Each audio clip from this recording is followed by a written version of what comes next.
What if one choice could break the entire world? Welcome to the most tragic and most important chapter in human history, the fall. This isn't just an ancient myth. It's the moment everything changed for every single one of us. Remember God's perfect creation? Humans in paradise, walking with God, it was perfect. But there was one test, one boundary.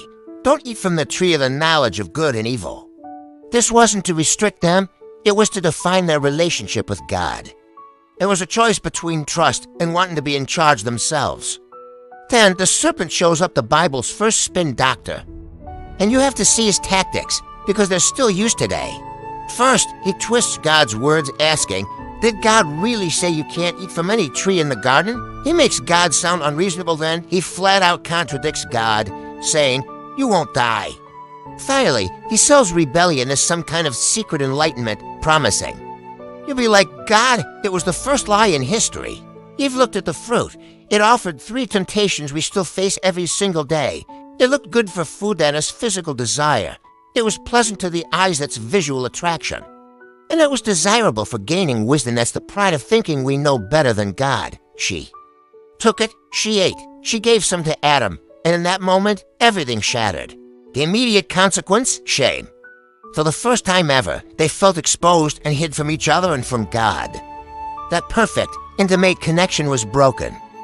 When God came looking for them, what was their response? Blame. Adam blames Eve, and then he even subtly blames God, saying, the woman you gave me.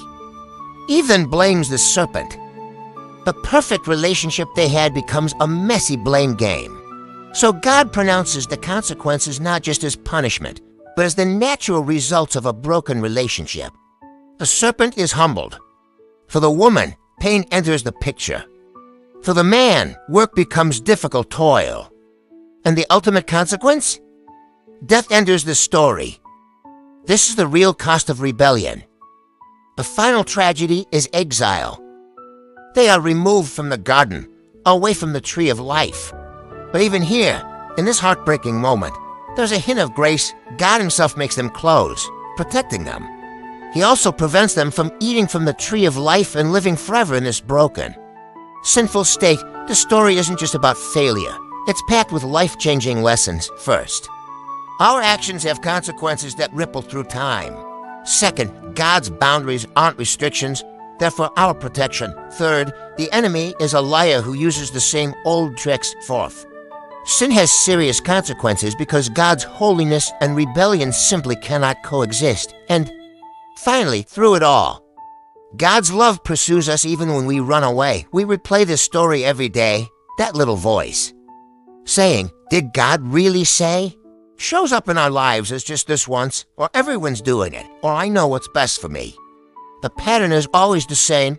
Trust is broken, relationships get damaged, and we face the consequences. But here's the most shocking part.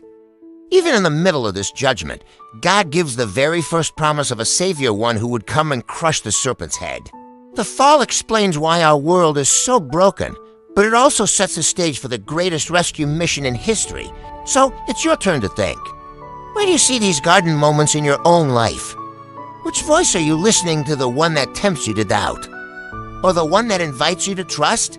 Let me know your thoughts in the comments. If this helped you understand our world a little better, hit that like button, subscribe for the rest of the story, and share it with someone who might be asking these same hard questions. Thanks for watching.